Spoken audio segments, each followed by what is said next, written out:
Hello friends, welcome back to another lecture of chapter 10, the human eye and the colorful world of class 10. Okay, आज का topic है हमारा atmospheric reflection. ठीक है, आज हम एटमॉस्फेरिक रिफ्लेक्शन के बारे में पढ़ने जा रहे हैं. एटमॉस्फेरिक रिफ्लेक्शन क्या है? आप रिफ्लेक्शन के बारे में जानते हैं. जब भी लाइट क्या करती है, जब भी एक मीडियम से दूसरे मीडियम में एंटर करती है तो इसी को क्या कहा जाता है? रिफ्लेक्शन कहा जाता है. ठीक है, रिफ्लेक्शन के दौरान ये रिफ्लेक्शन होता है कि क्यों है? क्योंकि मीडियम में डेंसिटी या स्पीड चेंज, डेंसिटी अलग अलग होती है जिसकी वजह से लाइट का क्या होता है? स्पीड चेंज हो रहा होता है, जिसकी वजह से हम रिफ्लेक्शन को देखते हैं. देखो, इसका एक बहुत ही बेसिक एग्जांपल जो आपने आसपास देखा होगा. अगर कहीं पे भी आपने देखा होगा ना, एक फ्लेम जल रही हो. ठीक है, अगर फ्लेम जल रही है, उसके ऊपर आप देखते हैं ना, आपको वाटर जैसा दिख रहा होता है. जैसे पानी में चीजें लहरती है ना, वैसे आपको दिख रहा होता है. अगर आपने ये चीज ऑब्जर्व करी, ये क्यों होता है? ये ड्यू टू एटमॉस्फेरिक रिफ्लेक्शन होता है. देखो, हवा जैसे ही क्या होती है? हॉट होती है. ऊपर की हवा हॉट है, तो इसकी वजह से क्या होता है? हमें यहाँ पे एटमॉस्फेरिक रिफ्लेक्शन देखने को मिलता है. आइए पढ़ते हैं, इसका डिटेल एक्सप्लेनेशन क्या है. देखो, you might have observe the apparent random wavering or flickering of object seen through a turbulent stream of hot air using rising above the fire or a radiator. आपने क्या ऑब्जर्व करा होगा? जो क्या है, उसके ऊपर क्या है? कुछ लहरता हुआ सा दिखता है आपको. कि कहाँ? जब भी कोई हॉट चीज, हॉट फायर है, रेडिएटर है, उसके ऊपर की जगह क्या है? एकदम वाटर वाटर जैसी दिख रही होती है. ठीक है, ये क्यों होता है? Air just above the fire becomes hotter then the air further up. The hotter air is lighter than the cooler air above it and has a refractive index slightly less than that of the cooler air. देखो, जो यहाँ पे अगर मेरे आपका जो है fire कहीं यहाँ पे लगा है अगर, ठीक है, तो जाहिर सी बात है इसके ऊपर की एयर कैसी होगी? सारी हॉट होगी. ठीक है, और यहाँ की एयर क्या है? कूल है. उसके आसपास की सारी एयर, यहाँ की, तो इसी डिफरेंस की वजह से यहाँ क्या है? बहुत लाइटर हो गई है एयर, उसकी डेंसिटी बहुत लाइट है. पर यहीं पे क्या है? वो ये क्या है? डेंस है. ठीक है, तो इसी वजह से क्या होता है? ये जो आप एटमॉस्फेरिक रिफ्लेक्शन को देखते हैं, जिसकी वजह से क्या होती है? चीजें वेव करती हुई आपको दिखती है. ठीक है, मतलब लहरती हुई. ठीक है, since the physical condition of the reflective medium air are not stationary, the apparent position of the object are seen through the hot air fluctuate. देखो, क्योंकि देखो यहाँ पे कहीं ठंडा, थोड़ा सा कहीं गर्म होगा. इसी वजह से इस जगह पे क्या होता है? आपका जो यहाँ पे डेंसिटी एकदम ठीक नहीं है. क्या है? आपका मीडियम, रिफ्लेक्टिव मीडियम का क्या है? ये फिजिकल कंडीशन स्टेशनरी नहीं होने के कारण आपको जो चीजें यहाँ दिखती है वो भी स्टेशनरी नहीं दिखती है. Okay, this wavering is thus an effect of the atmospheric reflection. Reflection of light by earth atmosphere on a small scale in our local environment. ये क्या है? आप एटमोसफेयर का रिफ्लेक्शन एक बहुत ही स्मॉल स्केल पे देख पा रहे हैं. ये हमने पढ़ा कि एक जगह आग लगी है और आग के ऊपर से जो जगह है वहाँ चीजें लहरती हुई दिख रही. ये आपका एटमॉस्फेरिक रिफ्लेक्शन का ही एक लोकल एग्जाम्पल है जो आपने अपने आसपास जरूर देखा ही होगा. आइए नेक्स्ट देखते हैं. नेक्स्ट हमारे पास टॉपिक है ट्विंकलिंग ऑफ स्टार. देखो, हमने जरूर देखा ही होगा कि जब हम छत पे जाते हैं, कुछ स्टार हमें बहुत ही ब्राइट दिख रहे होते हैं और कुछ स्टार जस्ट दिख ही रहे होते हैं, मतलब बहुत ब्लर दिख रहे होते हैं.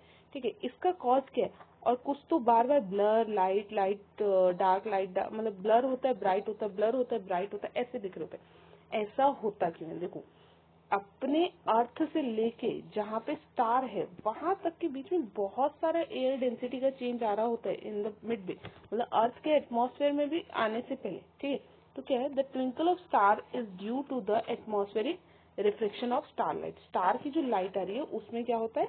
एटमॉस्फेरिक रिफ्लेक्शन की वजह से आपको क्या देखने को मिलता है? ट्विंकलिंग देखने को मिलती है.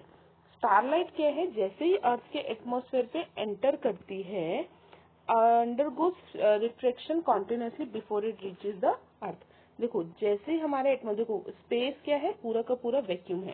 स्पेस पे कोई फर्क नहीं पड़ेगा. पर जैसे ये हमारा अर्थ है, अर्थ के यहाँ आसपास बहुत सारे तरीके के आपके एटमॉस्फेयर पाए जाते हैं.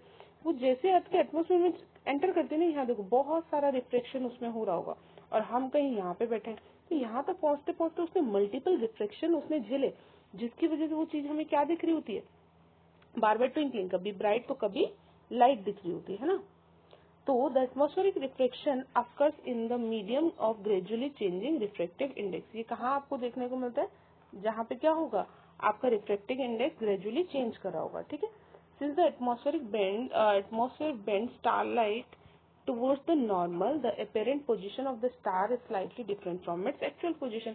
तो इसके देखो वो जैसे इसमें एक लाइटर डेंसिटी वाले एटमॉस्फेयर से मीडियम से जब डेंसर में घुसती है ना लाइट, तो हमेशा उसमें क्या होता है, वो टूवर्ड्स द नॉर्मल मूव करती है।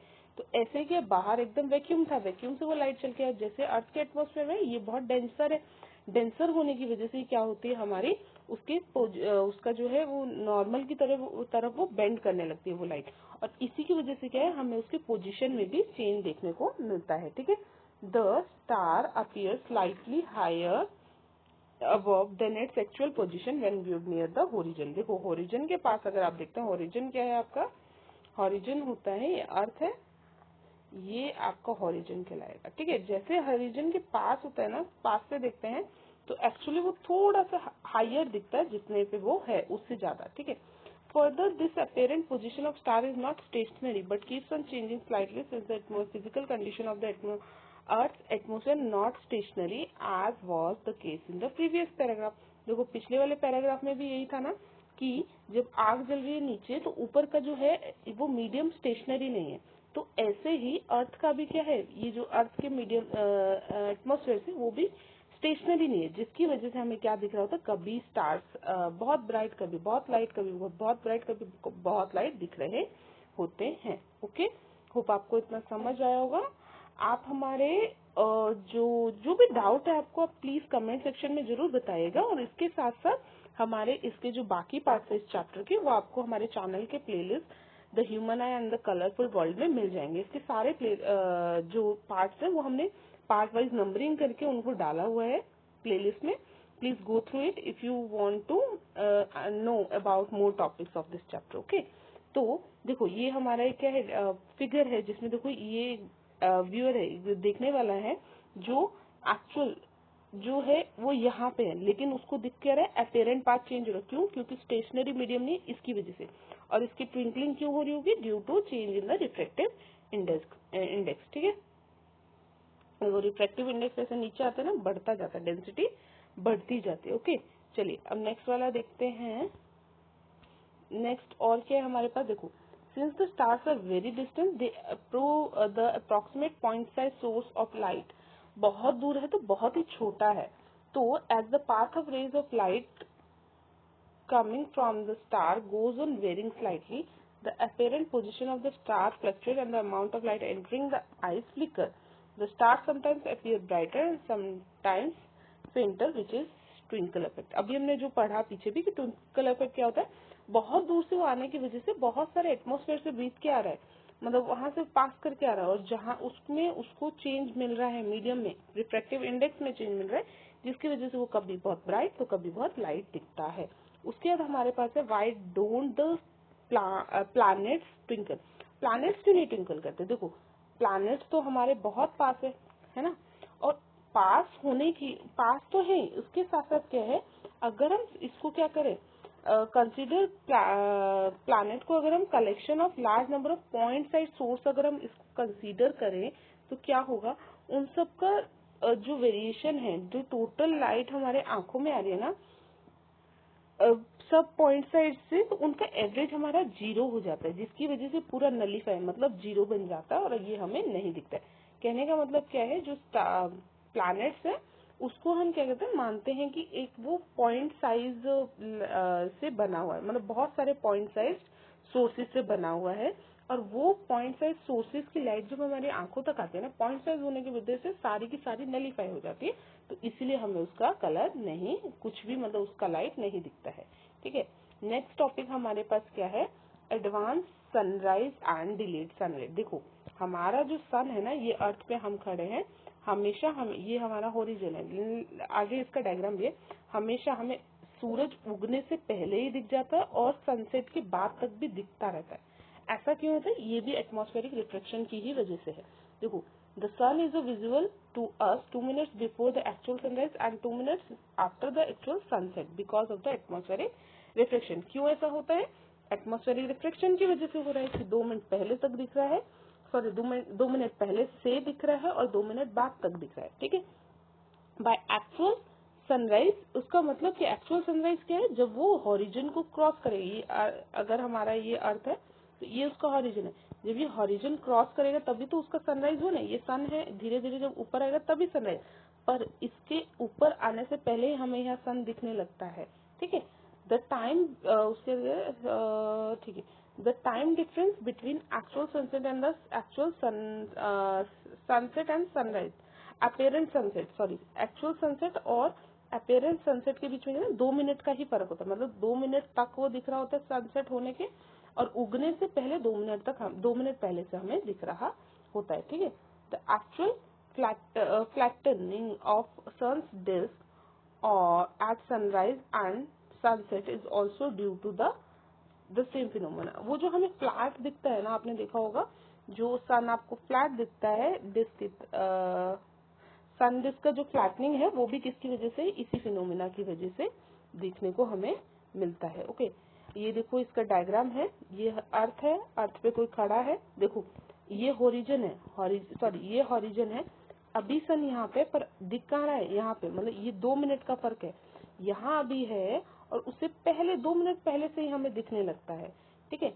तो ये है फिनोमेना, क्यों होता है, ड्यू टू एटमॉस्फेरिक रिफ्लेक्शन की वजह से हो रहा है। एटमॉस्फेरिक रिफ्लेक्शन की वजह से हमें क्या क्या एक तो देखना, ट्विंकलिंग ऑफ स्टार्स देखने को मिलते हैं, हमें ट्विंकलिंग ऑफ स्टार देखने को मिल रहा है, वो फ्लेम के ऊपर का वो वेव की तरह चीजों को देखने को मिलता है। उसके साथ साथ आपका ये सनसेट और सनराइज के टाइम में जो 2 मिनट का फर्क मिलता है वो क्यों दिखता है, ये सब ड्यू टू एटमॉस्फेरिक रिफ्लेक्शन की वजह से हो रहा है। होप आपको आज की क्लास पसंद आई होगी। अगर आपको कोई भी डाउट है प्लीज कमेंट सेक्शन में जरूर बताएं, I will definitely try to answer all your question, and if you like the video, please don't forget to like, share and subscribe to our YouTube channel. Thank you for watching. Bye.